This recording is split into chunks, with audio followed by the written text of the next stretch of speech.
Show and Tell Signature.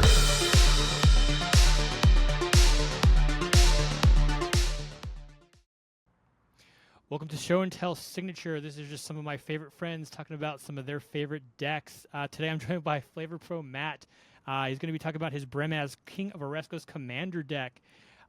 So Matt, we have a looks like mono white token possibly deck. Moxfield has it listed as bracket 3 upgraded. It's got a Smothering Tithe, Idyllic Tutor. How would you describe this deck in terms of what's the core idea or kind of the theme plan? And do you think it plays like a bracket 3, or do you have a really idea of where it might sit in the hierarchy of deck building? And I like to call it the impossible deck because it really shouldn't work half the time. It's modeled after two cats I used to have. So much like a cat, it has 9 lives and then it does about 9 different things. It does life gain, it does tokens, and then it does nothing. Oh, there you go. That's very cat-esque. It's appropriate. Sometimes the original version of it had a little bit of stacks in it, so it was kind of like the cat sitting on your lap. It's like, okay, I might as well die. I'm not moving until it does. But that was just kind of rude, and I wanted it to be silly. It's a deck that really just bounces back. It always lands on its feet. People will come in and, oh my God, you've got like 37 cats. I'm just in a board wipe. And then you blink and I've got 38 now. It's like, where'd they all come from? It's like the cat distribution system in Magic Yes. form. Yes, perfect. That is hilarious. So what drew you to building Brimaz particularly? Was it the commander itself or any other inspiration? So this was the first from scratch commander deck I built ever. Oh, wow. Okay. So this was about 2021, late 2021, I want to say. I'd only had precons at that point. My first precon was Quantum Quandrix from Strixhaven when I came back to Magic. Okay. And I was thinking, I only had one of the cats was still with me at the time. And like, they're cats in Magic. I hear people making all these fun decks and different things that kind of speak to them and their creativity, or a family member, a friend, or a pet. I'm like, all right, what's this thing called Scryfall? And start digging through and looking up all these thousands of Magic cards from all of time that I was gone from the game. And I randomly came across Brimaz, and having 2 cats, it creates one that attacks and it creates one that defends. And I thought, this is appropriate because the 2 that I had, they were siblings that came with my former house. And one was a little large, definitely sort of the defender. And one was very spry and ready to cut you, and she was definitely the attacker. That's funny. So just interesting notes about this deck. Only 3 sorceries and 4 instants. We kind of mentioned the Idyllic Tutor earlier. Probably helps fetch out 9 lives pretty easily. Gift of Estates here, Austere Command. Johnny's Presence, probably very on theme and very on flavor for the deck. Mm-hmm. Let's see. 1 instant. Johnny's Presence costs 2 and a white more to cast for each target beyond the first. Any number of target creatures each get +1/+1 and get indestructible end of turn. That's pretty cool. Pretty nice. Could be a finisher or a pretty good way to protect your board, I would assume. Mm-hmm. Yeah, they're just like a lot of little fun things. I wanted it to be a quick deck, something that could just play. You get a lot of variety. There are a lot of different creatures, and it's everything from known cards, feared cards, to why the hell is this in your deck cards? Did you just pick this up from the end of a table after a draft somewhere and add it in? Like, probably. Maybe, Honestly, when I was building it, I was like, type equals cat. And you know what? Every deck starts somewhere. Sometimes, it's not a bad place to start. A lot of those ones that people go, why is that in there? It's like, these are flying cats. Flyers win games. Yes, play Flyers. If you want to win more games of Commander, play more Flyers because that makes a huge difference.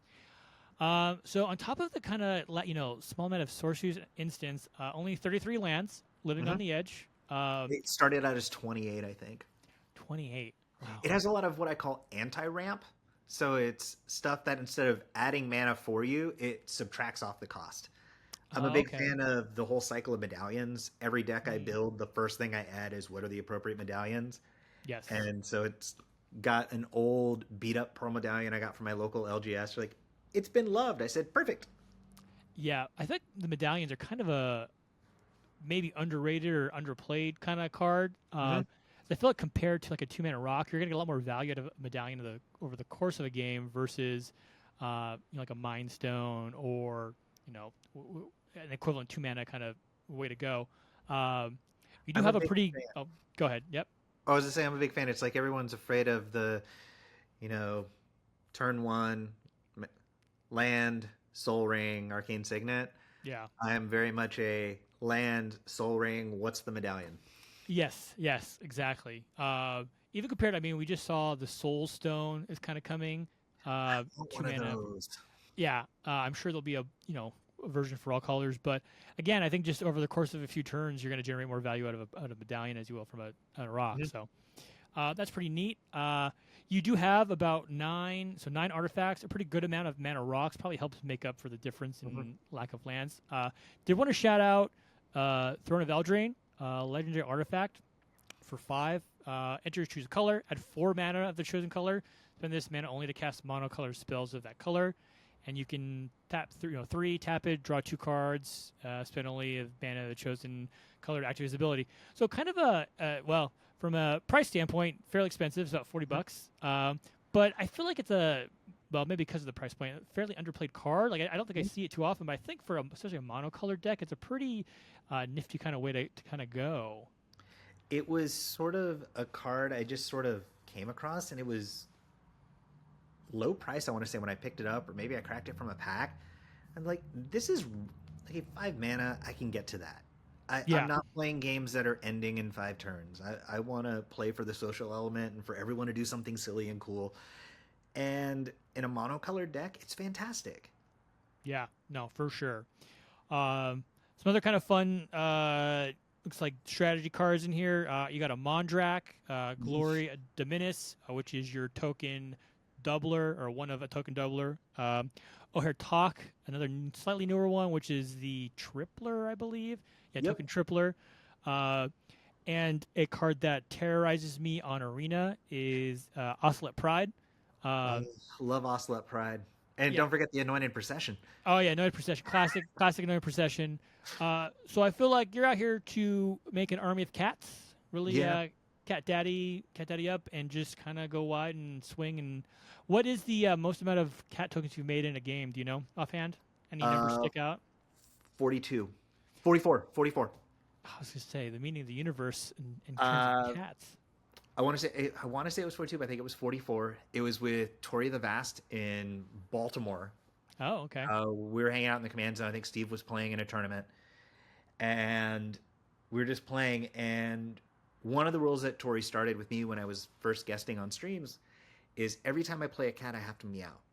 And it is to the point where it is ingrained that if I play this deck, I just subconsciously do it. So I played one of my favorite cards in here, White Sun Zenith.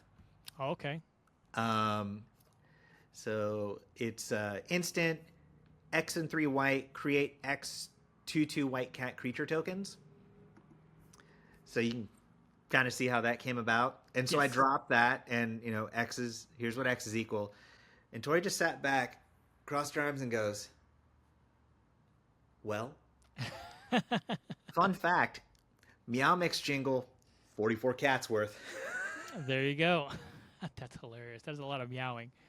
Too funny. Yeah, White Sun Zenith. The Zenith line, Zenith cycle cards is pretty fun. I don't think you see them as much these days, but only 49 cents. Like in mono white deck, especially if you're doing tokens. Great, Mhm. great kind of value add there. All right. Let's go to the one. The one. Oh, yeah. Yeah. I've got one card that is sticking with me regardless, and it's my Adorn Pouncer, the game day promo by Kev Walker. So, 1 and a white, 1/1, double strike, which double strike's always fun. And it has Eternalize for 5. So, Eternalize is if it's in your graveyard, you exile it, you get a zombie creature token for it. That's a 4/4 black zombie, I want to say. Sounds right. It Now that I think about it, like long term, it's a little morbid because it's the reason I use that artwork is that is what my cat looked like exactly. If Oh you yeah. took the gold jewelry in that, especially around the face, those kind of matched. She was a sort of a white and orangish caramel color cat. Oh wow. And that was sort of the markings. I'm like, okay, that's her. That is it down to the hiss. The first photo I have of her is her turning around and just hissing and just goes from this little small thing to, oh my God, this is the next sequel in the Alien franchise. Too funny. Well, it's kind of nice when you can find cards like that that have a little more sentimentality, meaning to your deck building process than just like this is the super hyper efficient card for this 2 mana slot. I wonder, I'm looking at the price right now. It's showing that it's 7 and some change. I'm wondering if I drove those up because I bought a ton when they were like $3 or $4. I'm like, I need to buy all of these. So I have them every deck that I can put white in. I throw that card in, even if it doesn't matter, and it's just kind of that memory. It's a pump and dump scam by Matt to invest in Adore Pouncers, specifically this version. The other one for me that was sort of the original kind of build around. It'd be like my number 2 if I was gonna keep a second. Is the Cryptic Gateway, Cryptic which I think Gateway. is extremely underrated. I mean, it's a 5 mana, so it costs a lot. Hmm. But tap 2 untap creatures you control. You may put a creature card from your hand into play that shares a creature type with each creature tapped that way. Yeah. So if you're using a typal deck, oh, that thing's fantastic. I use that in my my Oathbreaker deck, which Yeah. is all Phyrexians and Beasts. So tap a Phyrexian, tap a Beast. Here comes a Phyrexian Beast. Perfect. Too funny. Now, I guess, how does this deck kind of reflect your play style, or maybe doesn't reflect your play style? Is it kind of, piloting it? Is it kind of out of the ordinary for you, or something you're kind of used to? What do you think? It's something I'm used to. I don't change it very much. And it's really just if there's some wild card like Ocelot Pride coming out. That was Mhm. one that I said, okay, I need one of these to throw in there. The other kind of big one that was an ad was Skyhunter Strike Force. But apart from that, I don't think I've added anything too much lately. So it's very personal. It's sort of my always I can always go back to this deck if I'm feeling lost in playing precons or playing decks I built recently. This is one that's sort of my, hot coffee in the morning on a cold day. Yeah, I got you. It's nice. It kind of has those the warm blanket decks that you always know you can Mhm. go to and have a good time with. And I never know Uh, what it's going to do or how it's going to play. yeah, So every time feels new with it. Sometimes there is the life gain angle, and I'm trying to get a Felidar Sovereign. Sometimes I'm trying to just fill my board with as many tokens and draw as many like stick figure cats as possible. But then, like I said earlier, they're the games where I just sit there and do nothing, and that's okay too. yeah, It endures. yeah. It endures. Um, any memorable moments that stick out from playing this deck? I mean, apart from meow mixing my way to 40 something cat tokens, I was playing with Shivam once, and it was the two of us, and Tron is bad. Tron is bad. Shout out I Tron. want to say this was a Command Fest Richmond. Yeah, it was Command Fest Richmond in maybe 2022. No, 2023, I want to say. And it wasn't like a wild thing. It was just a silly moment. And I think I attacked with a Skyhunter Prowler or maybe a Leonin Skyhunter. These are like either a 2/2 flyer or a 1/3 flyer Yeah, with vigilance, but flying cat knights. yeah. And just, did you just attack me with draft chaff? Yes. How's it feel? Like I'm taken two. That's funny. Well, Matt, thank you for sitting down and talking about your deck this evening. This, as well as any other Show and Tell signature deck, you can find on my Moxfield. Shout out Moxfield, not sponsored by them, but my favorite deck hosting website. And Same. yeah, great place to go. Multi-format, tells you legality brackets. It's great. I'll link it in the notes below, and we'll catch you next time. Thank you for having me. It's always a great time to chat with you, either on camera or off. Yes.